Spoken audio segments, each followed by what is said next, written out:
Hey, what's up? This is Nick with Ultimate Motorcycling, and today I just got done riding the brand new 2022 Harley-Davidson Road Glide and Street Glide ST. Now, you guys know the long tradition of the road and street glides. This is Harley-Davidson's staple touring line. Now, for 2022, they've taken things into a more performance-oriented setting, we'll say, influenced by a lot of the Dyna and FXR trends that were coming out of the West Coast.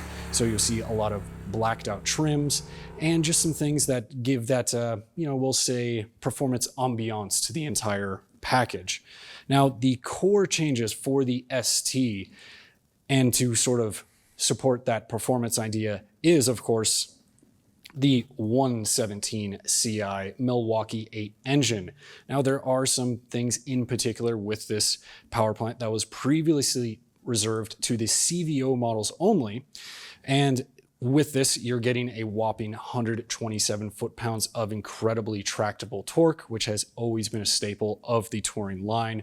So you get on the gas and you just get something that's very smooth, predictable, and easy to use, despite the fact that, that is quite a bit of torque to deal with. Now, with the engine in particular and some of the bells and whistles that come with it, as you guys can see, you have this heavy breather air cleaner that is found in the Screamin Eagle parts package and has made an appearance in some other models in the past. And you also have a model-specific high-performance cam, as well as the exhaust that is tuned for this bike specifically, and the other Road Glide next to me. So that is what we're going to be talking about today in this first ride review of the 2022 Harley-Davidson Road and Street Glide STs, and I hope you guys stick around.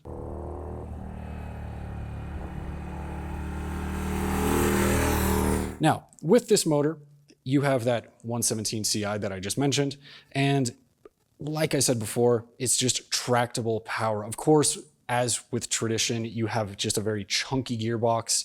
It's just, there's no other way to put it. It's a manly gearbox. You step on the lever, shift up, all good to go.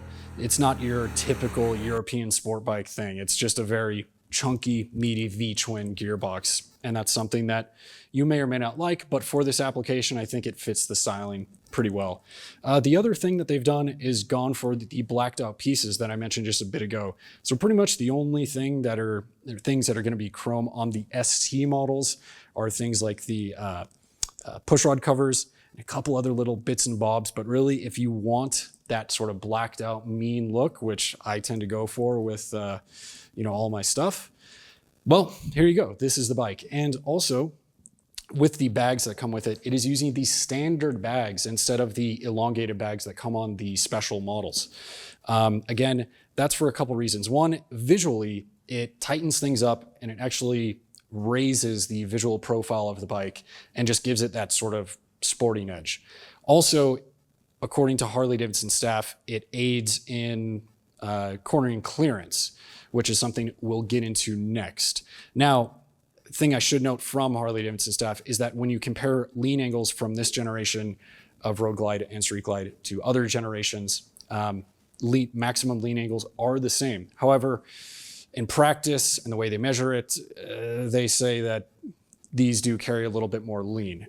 With these bikes, they come with a different set of shocks. Of course, now we have 3 inches of travel in the rear, and that is a little over or just under an inch of additional travel when compared to the Road Glide Special. Besides the 117 CI engine, the extended travel shocks are the only major mechanical changes for the ST models. Compared to the standard or special road and street glide models, the updated shocks improve the ride quality through better damping and bump absorption. However, hard edge hitch can still be felt through the chassis, so while they are a step up, there's still a little room for improvement. Now, those aren't the only impacts of the new shocks when compared to the standard or special glides, as these do allow the ST models to take an extra step in handling. The ST bikes are more eager to tip into the corner, holding an incredibly stable line, and add a noticeable amount of ground clearance before you begin dragging hard parts, visually and practically. These bikes do ride a little bit higher, even if the reported numbers have not changed. Running around on some of these desert roads out in Arizona, that was something that I did appreciate. Now, as you guys know, plenty of cargo capacity here. But the other thing that I should mention with the ST models for that sort of performance things, well, you're going to be going solo on these bad boys because as you can see, there is not a passenger seat available here. So those foot pegs, passenger foot pegs are gone, cleaner look, no passenger seat. So you're going to be going wherever you're going and you're going to be doing it solo. So you're going to be going quick. That's sort of the deal there. This is the Street Glide here. And with it, you have all of your infotainment and whatnot. That has been the same for a couple of years now with these bikes. And as we rode them, you're looking at a pretty complementary electronics package. So you have lean angle sensitive ABS and traction control and whatnot. That is $1,000 extra that I would like to see on these models at their price point, considering they are $30,000 in situ.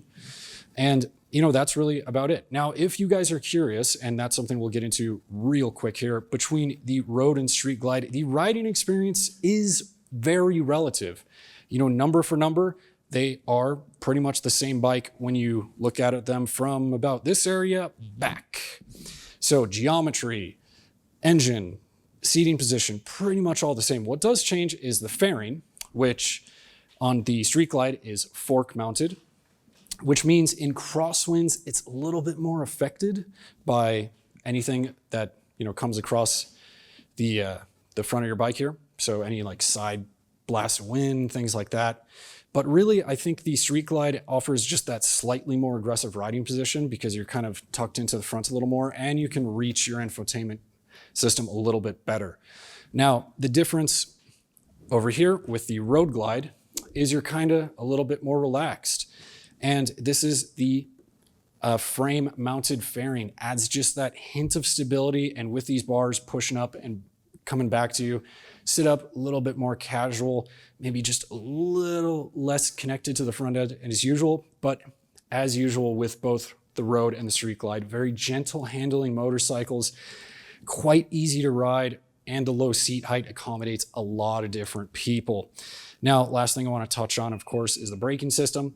And that's just something that, takes a bit of a pull in the front of the rear, but it is a linked braking system. And overall, you're going to haul these big beasts down to a stop pretty quick. Now, that about wraps up this first ride review. Of course, you guys are going to have plenty of questions, so go ahead and drop them down below and we will get you some answers. And the last thing I want to remind you guys is go ahead and be safe out there. Now, take care.